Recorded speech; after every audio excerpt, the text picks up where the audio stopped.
Hello, I'm Ethan Newberry, and I'm an injured piece of shit.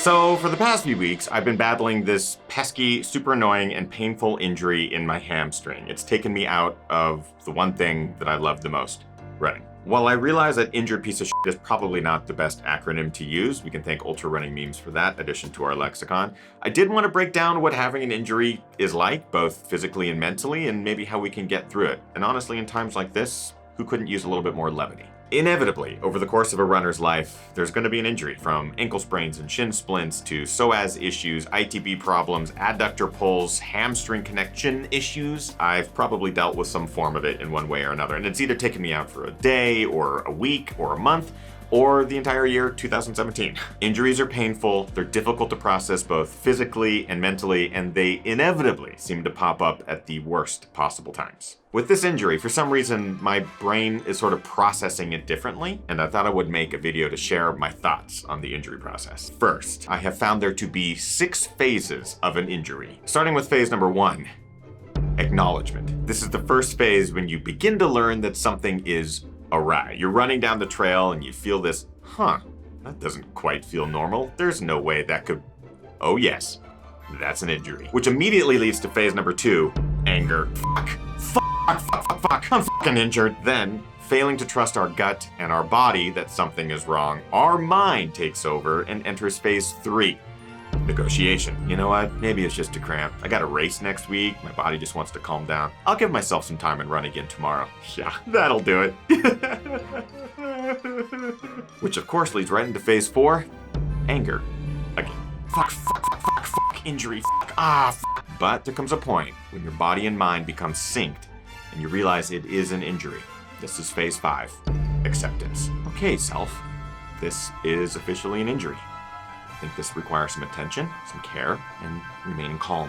I got this. I got this. The final phase is a doozy. It is full of the unknown, requires the most attention. It's also much easier said than done. That's phase 6, patience. This is actually when injuries take their biggest toll. It's when you can't run, when you feel like something that you've loved and has become part of your identity is taken away from you. We hold so much of who we are in this crazy sport. Our identity becomes intertwined. Having patience with yourself and with your body will go a long way, especially when you get to that point when you want to come back or you want to push it a little bit to see how your body's holding up. Being patient through that phase and allowing your body to fully heal so you can come back stronger and better, it takes the most work. You will be back, you will be stronger, you just got to be patient. So what made this particular injury for me feel so much different than other injuries that I've had? It's that I reached phase 6 quicker than I normally have. I was able to identify the problem. I allowed myself a little bit of grace. I felt all of the feels, but I just kept in the back of my head that I knew that my body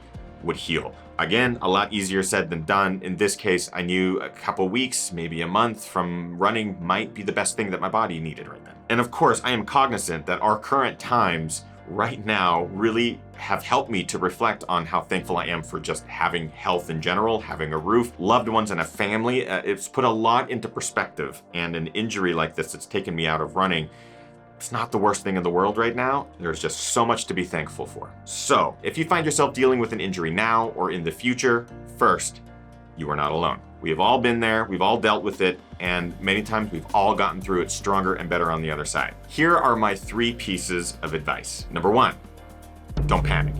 The instinct is to freak out a little bit. I know races right now are getting canceled and all that sort of thing, but if you are panicking that your injury is going to take you out of the sport, don't let it do that to you.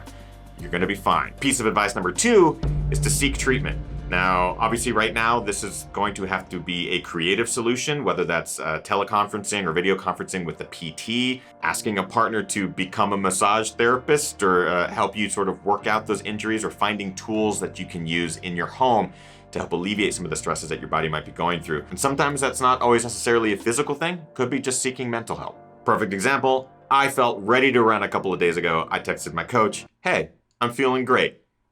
Can I run? His response, I would hold off. Your body is not ready. You are awesome. He was right. I'm not ready, the body's not ready. We'll get there, just not yet. And finally, this is probably my favorite piece of advice for those who are dealing or will deal with an injury.